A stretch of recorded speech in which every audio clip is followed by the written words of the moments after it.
selamat datang kembali di channelnya One Trisna Story. Apa kabar? Semoga semuanya sehat-sehat selalu. Di video ini, Wawan akan melanjutkan pembahasan alur cerita Put Your Head on My Shoulder chapter 10. Langsung saja tanpa berlama-lama, mari kita mulai.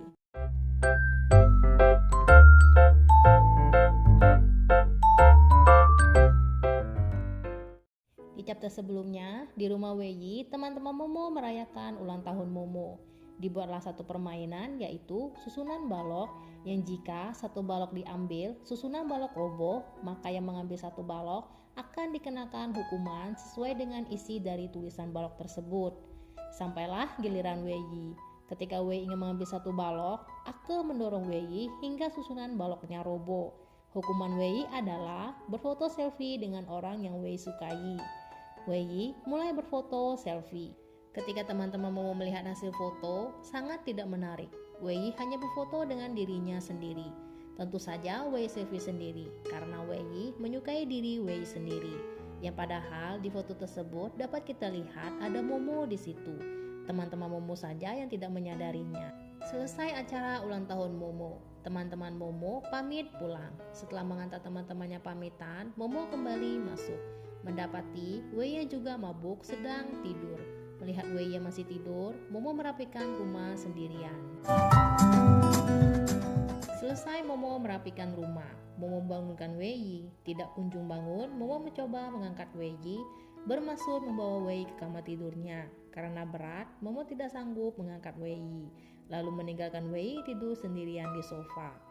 Merasa cemas, Wei tidur di sofa. Momo yang tidak bisa tidur lalu bangun untuk mengecek keadaan Wei. Tiba-tiba Momo kaget melihat Wei yang tidur dalam keadaan duduk. Momo mulai menghampiri Wei, mencoba membangunkan Wei lagi. Akhirnya Wei bangun juga. Ketika Wei sudah bangun, inilah yang terjadi.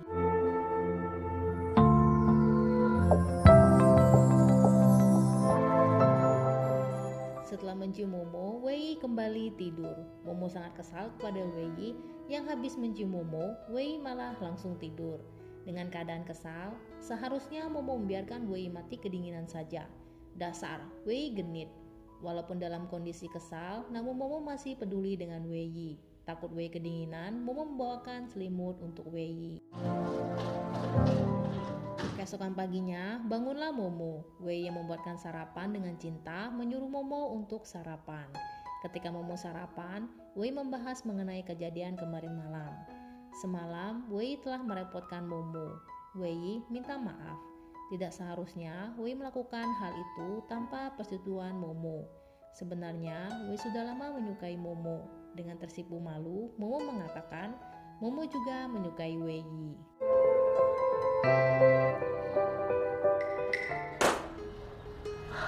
Momo terbangun setelah mendengar suara balon yang meletus. Ternyata itu hanyalah mimpi Momo. Momo lalu bangun dari tempat tidurnya. Ternyata Wei sudah menunggu Momo, menyiapkan sarapan untuk Momo dan menyuruh Momo sarapan. Ketika Momo sarapan, Wei membahas mengenai kejadian kemarin malam. Akankah mimpi Momo menjadi kenyataan? Mari lanjut. Semalam, apa Wei merepotkan Momo? Wei minta maaf. Tidak seharusnya Wei. Momo terlihat senyum-senyum sendiri, tersipu malu, dan senang karena apa yang diucapkan Wei sama seperti di mimpinya. Dan yang dikatakan Wei adalah, tidak seharusnya Wei membiarkan Momo membersihkan rumah sendirian. Balon di ruang tamu sudah Wei bereskan. Pupus sudah mimpi Momo. Apa Wei lupa? Apa Wei tidak mengingat hal lainnya? Hal lain apa Momo? Momo kesal, Wei yang tidak mengingat kejadian saat Wei mabuk semalam. Wei mencium Momo. Dengan rasa kesal, Momo tidak mau makan. Momo sudah hampir terlambat. Lalu mau pergi ke kamarnya dan cuek kepada Wei. Wei kebingungan karena tidak ingat dengan kejadian yang Momo bicarakan.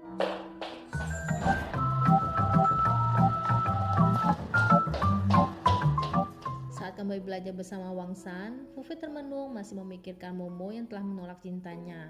Wang San yang melihat Fufi murung memberitahu Fufi akan baik-baik saja jika Fufi telah menyelesaikan soal ujian tahun lalu.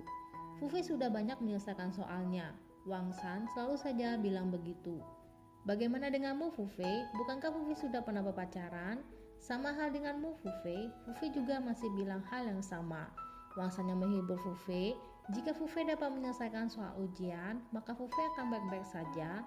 Dengan mendengar perkataan Wang San tersebut membuat Fufei curiga Wang San belum pernah berpacaran. Lalu Fufei menanyakannya, apa mungkin Wang San belum pernah berpacaran? Memangnya kenapa? Apa Wang San akan kena denda jika belum pernah berpacaran? Jika Fufei sudah sering berpacaran, coba Fufei perlihatkan. Tentu saja Fufei bisa memperlihatkannya, tapi Fufei takut Wang San yang tidak bisa bertahan. Siapa takut? Fufei pikir Fufei itu ahli dalam mengenai cinta. Ada 3 hal dalam berkencan: makan, jalan-jalan, dan menonton. Fufei akan memperlihatkan satu persatu kepada Wang San. Wang San, lihat saja nanti. Sampai di kamar asramanya, Wang San bersiap-siap pergi berkencan dengan Fufei. Panik tidak ingin terlihat tidak cantik ketika akan berkencan, Wang San bergegas membangunkan Meng Lu untuk membantu Wang San berdandan. Fufei yang sedang menunggu Wang San masih memikirkan Momo, berniat untuk mengirim pesan kepada Momo. Maaf Momo, Fufei tidak ingin kehilangan Momo. Fufei menghapus pesan menggantikannya. Maaf Momo, Fufei tidak ingin kehilangan teman seperti Momo. Namun Fufei tidak jadi mengirim pesannya karena Wang San yang telah datang. Melihat Wang San yang cantik, Fufei kaget. Lumayan bagus Wang San, seharusnya Wang San berdandan seperti ini tadi.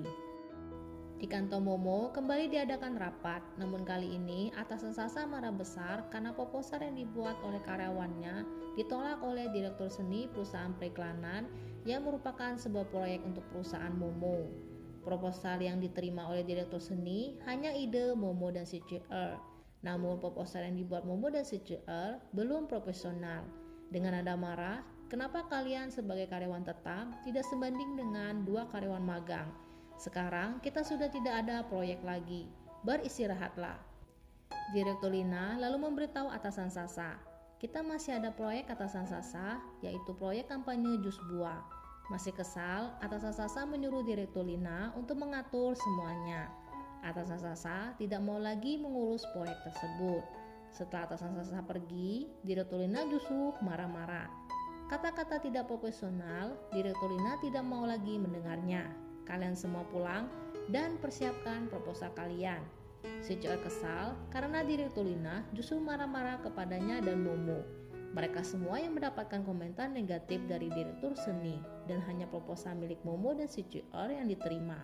Berani-beraninya Direktur Lina itu memarahi kita. Dimulailah percobaan kencan Wang San dengan Fufei. Wang San melihat sepasang kekasih saling merangkul. Wang San ingin juga seperti sepasang kekasih tersebut. Namun Fufei yang masih memikirkan Momo ingin mengirim pesan kepada Momo. Melihat Fufei yang sibuk dengan ponselnya dan tidak fokus dengan Wang San langsung berinisiatif merangkul tangan Fufei. Wang San dan Fufei lalu minum teh susu gelas. Lalu Wang San mengajak Fufei bermain game.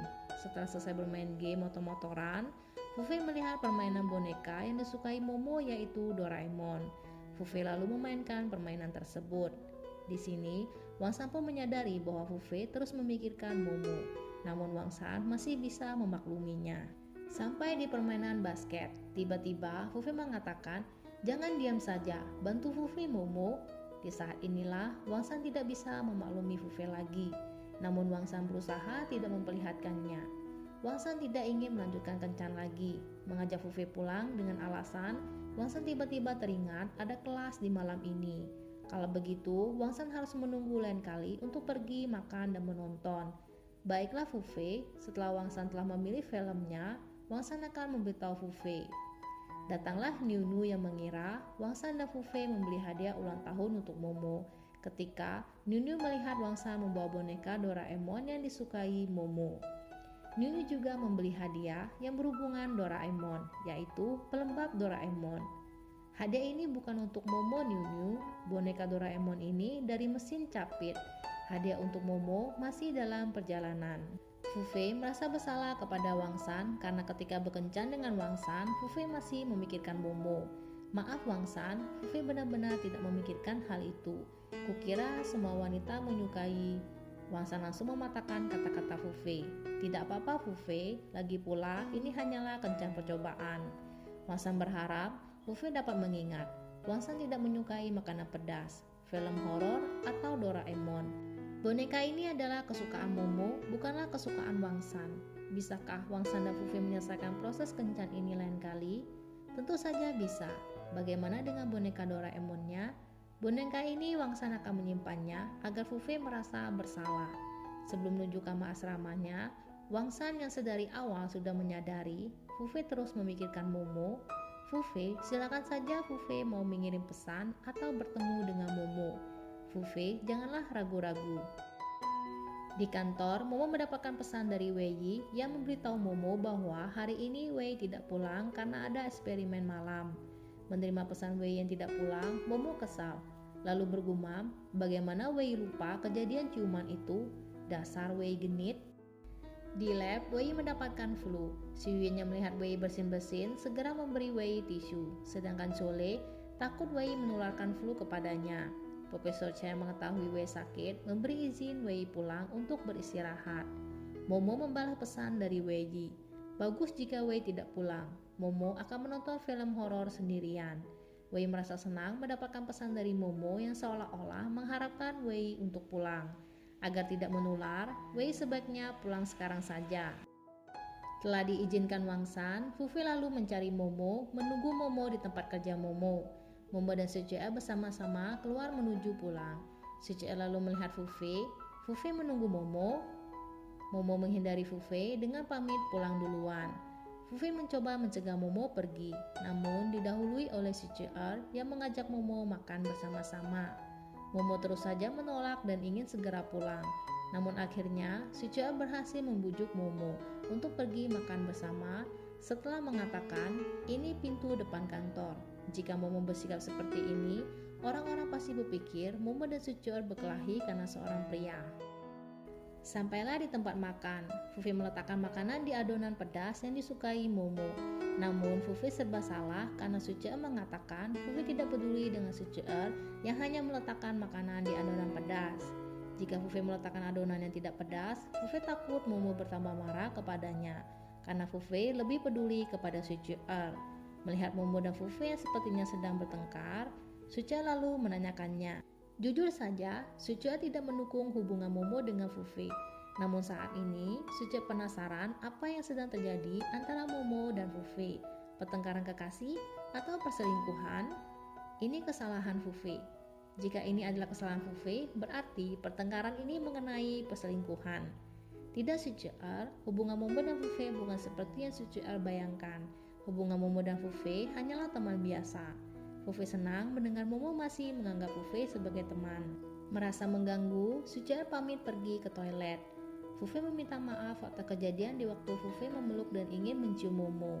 Mengingat kejadian itu kembali, membuat Momo kesal. Sebenarnya, Momo sangat ingin bilang tidak apa-apa Fu Fei, namun Momo tidak bisa. Momo tetap saja sangat marah. Bisakah Fu Fei tidak muncul lagi di hadapan Momo? Dan Momo harap Fu Fei tidak memperlakukan Wang San seperti Fu Fei memperlakukan Momo. Momo pergi dulu. Momo tidak mau melihat Fu Fei lagi.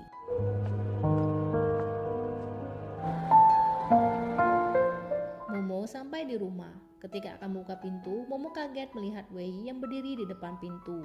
Wei tampak marah. Terlihat Wei melihat Momo dengan sinis. Momo pun ketakutan. Wei melihat sinis ke arah Momo.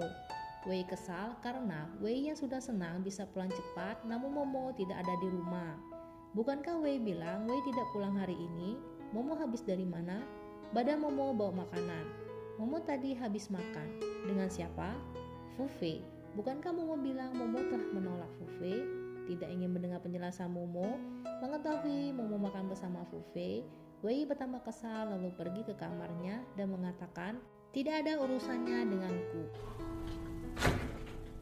Sampai keesokan harinya, Wei masih tetap saja marah kepada Momo, bersikap cuek terhadap Momo. Momo berusaha membuat Wei tidak marah. Karena cuaca sekarang ini dingin, kenapa malam ini kita tidak makan makanan yang Momo, Fu Fei, dan Sucea makan kemarin? Wei tentu saja tidak mau karena mengingat Momo makan makanannya bersama Fu Fei. Sesampainya Wei di lab, Chole mengatai Wei Yi. Wei Yi, kau benar-benar hebat. Kami sudah selesai mengatur eksperimennya, kau baru datang. Sangat pintar sekali kau Wei Yi. Wei Yi yang masih dalam keadaan kesal menyaut perkataan Chole. Kalau begitu, kembalikan saja dari awal. Chole dan Profesor Chiang pun keheranan dengan sahutan Wei tersebut, karena biasanya Wei tidak pernah menyaut dan hanya diam saja. Lagi-lagi Chole cari mati. Profesor Chiang menyuruh Wei mengerjakan eksperimen kepunyaan Xu Yuyin karena Xu Yuyin sedang demam dan minta izin pulang. Chole yang cemburu, Profesor Chiang, kenapa Profesor Chiang meminta Wei mengerjakan 2 eksperimen? Profesor Chiang tidak pernah meminta Chole mengerjakan 2 eksperimen sekaligus. Kalau Chole mau, ambil saja. Profesor Chiang dan Chole kembali keheranan dengan sikap Wei mencoba menanyakannya. Wei, sepertinya suasana hati Wei tidak baik-baik saja. Wei tidak apa-apa. Tidak apa-apa Profesor Chiang. Chole ingin menanyakan perihal mengenai eksperimen kepada Wei. Namun Wei menjawab Chole dengan ketus. Wei mengira Chole menanyakan kondisi Wei. Sudah Wei bilang, Wei tidak apa-apa. Wei, kau yakin sedang tidak apa-apa? Akhirnya Wei menceritakan permasalahannya dengan Profesor Chiang dan Chole. Jadi gadis yang Wei sukai bertemu dengan mantannya. Jadi Wei takut gadis yang Wei sukai itu direbut, tapi Wei tidak tahu harus bagaimana. Karena hal itu sekarang Wei sangat marah, bukan? Mengira Chole memiliki solusi permasalahan Wei, justru solusi dari Chole tersebut tidak berdasar dan tidak bisa dijadikan sebagai solusi. Diam-diam Profesor Chiang berbisik kepada Wei. Tunggu setelah ini, Profesor Chiang mau memberikan sesuatu kepada Wei. Dulu, Profesor Chiang memakai cara ini untuk mendapatkan istri Profesor Chiang. Sesuatu yang diberikan Profesor Chiang adalah sebuah buku, yaitu Cara Meraih Hati Wanita. Di rumah, Wei mendapatkan panggilan dari Xu Yuyin. Mengetahui panggilan tersebut dari Xu Yuyin, Momo mencoba menguping pembicaraan antara Wei dengan Xu Yuyin. Momo tampak kesal setelah mendengar percakapan Wei dan Xu Yuyin. Dengan kesal, tiba-tiba Momo mengatakan, "Itu tampan, model rambut seperti itu sangat bagus, tampan sekali." "Itu kau bilang tampan, gaya rambutnya seperti buah nanas." Wei tak sadar, gaya rambut Wei seperti penutup toilet. Di kamar, Wei mulai membaca buku Cara Meraih Hati Wanita dan mulai mempraktekannya. Pertama, pujilah wanita, bukan hanya pakaian atau dandanannya, tapi bagian lainnya juga. Wei lalu menghampiri Momo. Melihat Momo seperti sedang sakit, Wei menanyakannya, "Perut Momo sakit?" Jadi Momo menempel penghangat. "Kalau begitu, ayo ke rumah sakit." "Tidak perlu Wei, sakit perut Momo karena Momo sedang menstruasi." "Apakah sakit?" "Tidak apa-apa Wei, Momo bisa menahannya." Mulailah Wei mempraktekkan apa yang telah Wei baca. Momo sangat kuat, Momo sangat hebat. Momo melipat baju dengan rapi, mulus dan lurus. Setelah memuji, Wei kembali lagi ke kamarnya. Kedua, banyak pria selalu salah paham bahwa wanita takut bicara mengenai hubungan intim antara pria dan wanita. Saat seorang gadis yang ceria bersama dengan pria yang disukainya berbicara mengenai hubungan intim dengan suasana yang sederhana dan alami akan membuat wanita berpikir pria tersebut menarik. Wei kembali lagi menghampiri Momo. Melihat Momo sedang menonton dunia hewan, Wei mulai mempraktekkan dengan membicarakan mengenai hubungan intim. "Momo, ada satu hewan yang akan punah. Apa Momo mengetahuinya?" Hewan itu punah karena sekarang hewan tersebut tidak bisa berpasangan. Hewan tersebut terinfeksi parasit. Parasit tersebut mengakibatkan hewan-hewan itu tidak bisa kawin. Terlihat Momo sangat tertarik dengan pembahasan Wei. Wei terus menjelaskan, yang membuat hewan itu tidak bisa kawin karena diakibatkan kegemukan yang bisa menggagalkan aktivitas hubungan intim. Momo penasaran Wei mengetahui hal-hal aneh tersebut, lalu menanyakannya. Wei mengetahuinya dari sebuah majalah dari luar negeri yang dibawa oleh senior Xu Yuyin. Tidak lagi tertarik mendengar nama Xu Yuyin, Momo kesal lalu pergi ke kamarnya. Gagallah praktek Wei kali ini. Ketiga, dari sudut pandang wanita, bagaimana pria terlihat seksi, yaitu dari gaya rambut. Perhatikanlah gaya model rambut Anda. Kali ini Wei tidak yakin cara ketiga, karena sebelumnya Momo mengatakan gaya rambut Wei seperti penutup toilet. Sampai di sini pembahasan alur cerita Put Your Head on My Shoulder chapter 10. Terima kasih bagi teman-teman yang telah menonton video ini. Jika teman-teman menyukai videonya Wan Wan, jangan lupa ya untuk like, subscribe, komen, dan share channelnya Wan Krishna Story. Akhir kata dari Wan Wan, sampai jumpa di video selanjutnya. Bye-bye.